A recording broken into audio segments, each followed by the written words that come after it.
Solarni odmik je projekt o biološkem času in sicer o diskrepanci med družbenim in biološkim časom. Na Zemlji so se vsi organizmi razvili v skladu s periodo dneva in noči, približno 24 ur, in zato so razvili tudi mehanizme, ki predvidevajo, kaj bodo v določenem trenutku znotraj te 24-urne periode počeli. Temu se reče notranja biološka ura. Notranja biološka ura je prirojena, ampak za vsak organizem, za vsakega posameznika malce drugačna. In zato, da lahko populacije delujejo med sabo usklajeno, potrebujejo nek zunanji signal. Ta zunanji signal je bil prav Sonce. Do nedavnega, ko je človek začel elektrificirati svoje okolje in na lepem ta zanesljivi signal, ki je dajal tempo našim življenjem, več ni tako enoznačen in ravno na tej točki trenja se je ustvaril ta projekt Solarni odmik.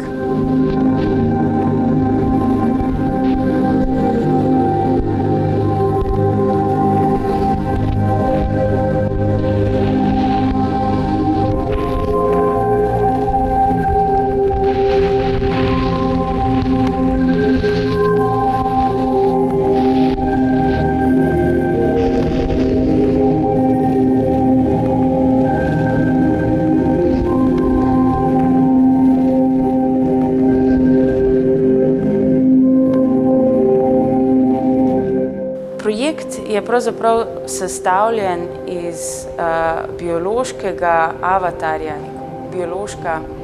biološki id, ki ga predstavljajo dve podgani, po par podgan na uporabnika. Te podgane so v kletkah, ki so opremljene z termokamero in lučjo. Beležimo pa tudi količino popite vode teh podganah. Povezane so z uporabnikom preko njegovega telefona in sicer za projekt smo razvili aplikacijo na telefonu, ki meri intenziteto svetlobe v vsakem trenutku v okolici tega človeškega partnerja. Ta intenziteta svetlobe se nato prenese v realnem času v kletko podgan in tako se po kakem tednu ti dve podganci sinhronizirata z uporabnikom. Kajti kot rečeno, Sonce oziroma svetloba je tisti najpomembnejši dejavnik, ki uravnava ta cirkadiani ritem. Cirkadiano pomeni približno en dan.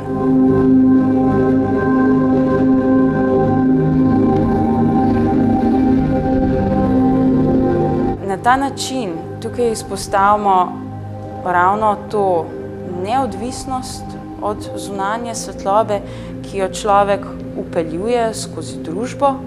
Hkrati pa tudi opazujemo, kako bi se naše biološko telo, v tem primeru so bioindikatorji tega biološkega telesa podgane, odzivalo na te pogoje v okolici, ki jih sami kot družba zahtevamo.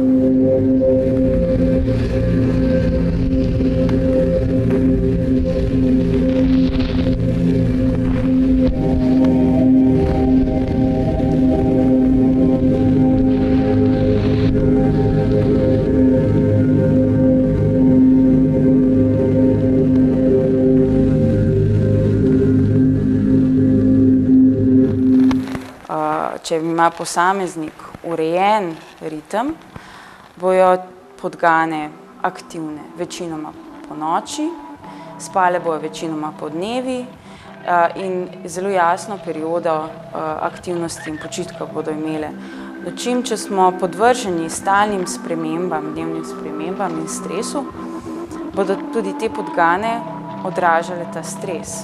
Po eni strani bo njihova aktivnost in spanje bosta povsem zamenjani, zmedeni, neredni, po drugi strani bo pa taka podgana posegala tudi po samozdravljenju, kajti podgana ima poleg vode na voljo tudi baldrijan. količino popitega baldrijana in vode tudi merimo.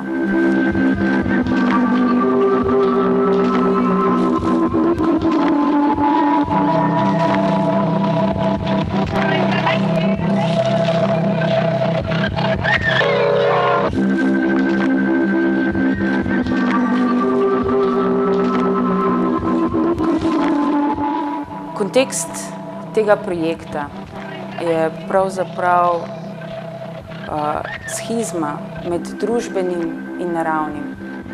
Pri človeku je ta razdelitev, človek kot edina žival, ki je razvila kulturo do te stopnje, ki jo mi priznavamo kot kulturo. Pri človeku se zdi, da je edini način, da mi dojamemo svojo kulturo ta, da jo ločimo od narave.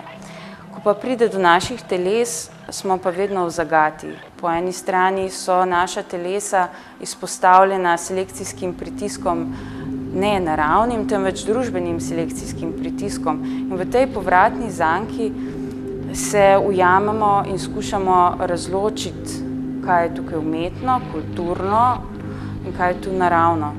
Ta projekt pa govori prav o tej neločljivosti in izpostavlja, da ni problem, da bi morali živeti bolj naravno, temveč da se moramo soočiti, da je naša primarna narava nesposobna dohajati razlike, ki jih uvajamo v kulturi. Vedno bo, zato smo nekako v temu, čemu rečemo social jet lag, to se pravi družbeni jet lag, kot da bi skozi prehajali skozi te časovne pasove. Po drugi strani pa lahko govorimo tudi o temu zamiku, odmiku kulture, hitrosti, s katero napreduje kultura in kako dohajamo to kulturo skozi naša biološka telesa.